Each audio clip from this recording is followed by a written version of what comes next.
Hi, everybody. Welcome back inside the CrossFit Update Studios. Sean Woodland with Rory McKernan and Tommy Marquez as we continue to preview all the divisions for the 2018 Reebok CrossFit Games. And today we turn our attention to the 50 to 60 plus women's masters. And I am not ashamed to say this, but I would love to be as fit as most of these women.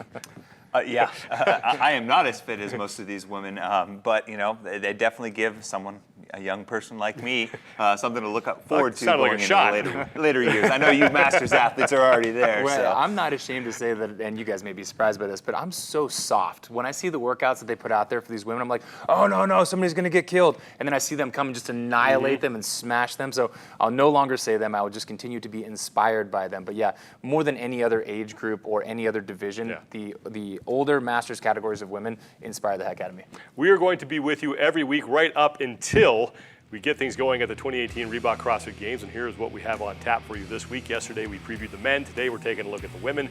We will have 2 Skype interviews with 2 of the Masters athletes on Wednesday and again on Friday. And then on Thursday, Tommy Marquez is here with Inside the Leaderboard. And we're going to start with the 50 to 54-year-old division for the women, and this is where the competition stands after the age group online qualifier as we head into the 2018 Reebok CrossFit Games. Marion Valkenburg is the defending champion. She's 4th after the online qualifier. Marcia von Weigel took 1st with 30 points. Eva Thornton just 6 points back, and 20 points separate 2nd from 3rd. So a little bit of separation there among the top 3 women. But Marion Valkenburg is back to try and defend her crown. What are the chances she is able to do that? I think pretty good. I mean, she had her silver medal upgraded last year at the games after the formerly top athlete, was DQ'd. So a nice little reward for her for doing things legit. But she did so with winning that medal as one of the older athletes in her age division. This is going to be her 5th time qualifying just in the 50 to 54 division alone. And with the medal around her neck from last year, she's already shown that being one of the older athletes isn't going to affect her, and she can still finish at the top of the leaderboard. I think just sweeping through that division for 5 years consecutive is impressive by itself. Agreed, and we've said this before, but what you can do at the games is far different than what you can do at your own gym in the MOQ or in the Open as well.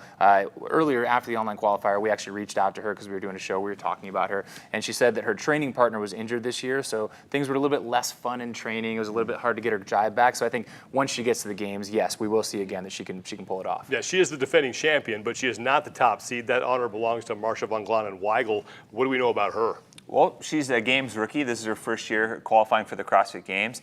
This first time even being close. Her previous best finish in the Open in the past years in a lower division was 71st. So a huge jump. She was actually 71st 2 years in a row. So a big jump for her to make it not just to the games, but being the top seeded athlete in the Open and in the online qualifier.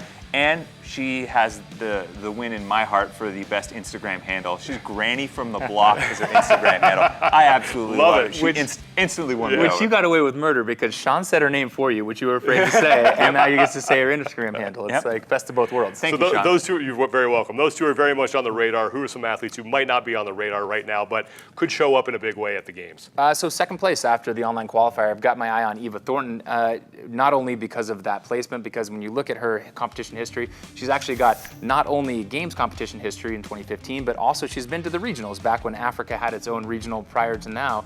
7th place during that time. So she's got some competition background. She's obviously got the chops to put herself up at the top of the leaderboard during the online qualifier. So yeah, I'm excited to see what she can do once she actually gets on the ground at Madison. Let's move over to the 55 to 59-year-old division where we will be crowning a new champion in this division at the CrossFit Games. Sue Villot is your top seed heading into the CrossFit Games. Susan Clark was last year's champion, not back this year. Beth Prodromides is your top returner, who was 2nd at the games in 2017. Just mentioned Villot with 12 points on top of the leaderboard. Kelly Dean, who was on the podium last year, takes 4th. And then Lynn Knappman comes in as the number 10 seed. But the top returner is Beth Prodromides and looks to be the favorite now as we head to the games. No doubt. And she will be a favorite regardless of where she finishes at any point in the competition. Because we're talking about the most decorated athlete in Masters CrossFit Games history as far as the women go. She's been a champion 3 times. 2 other times she's finished on the podium. That's 5 medals that she has just clanging around her neck. She will be in the hunt no matter what. And I think regardless of newcomers, people veterans in this division. She's one of those athletes, just regardless, always seems to be towards the top of the leaderboard once the weekend shakes out. Agreed. Yeah, just the decorations, the accolades speak for themselves. So interested to see what Mary can do once she gets into this this new atmosphere. You mentioned Lynn Knappman, and we need to celebrate her a little bit because of what she has been able to achieve in her career here. Lynn Knappman is the CrossFit Games Masters competition. She's been at every single one. And actually what stands out to me above all that is in interviews last year, it really stood out to me. The camaraderie that we talk about in the CrossFit community is even just you put a magnifying glass over it once you get into these masters divisions. This group of women, when they were competing, they would get together and they were hugging and they were loving on each other. And before the competition started, after the competition was done, and Lynn had a fantastic interview in which she was able to kind of put that into words and talk about the camaraderie that exists in her age group. So I love not only how long she's been in the sport, how well she's done in the sport, but also how much she loves playing the sport. Who else should we be watching here in this division?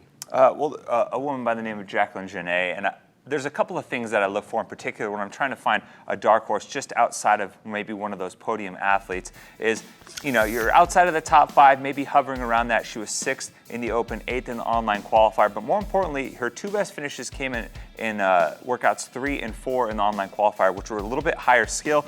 We asked them to handstand walk for the first time this year, including the handstand push-ups on top of that in event number 4. She was top 5 in both of those, and looking forward to the games, that's only going to get dialed up a little bit more. So if her best stuff is the high-skill gymnastics, then she could have a couple of back pocket workouts or events waiting for her in Madison. We talked about this with the men's 60-plus division and how there was one dominant athlete in the men's side. That was David Hippensteel. On the women's side, it's Patty Failla. She won the online qualifier with 6 points, and she was first in 3 of the 4 workouts, and she is your defending champion. Sean Havard is second with 14 points, and she was second at the games last year. And Patty Failla looks like she is well on her way towards adding another gold medal around her neck. Yeah, and she broke her own record that she set in the previous year for the lowest point total ever in the online qualifier with just 6 points.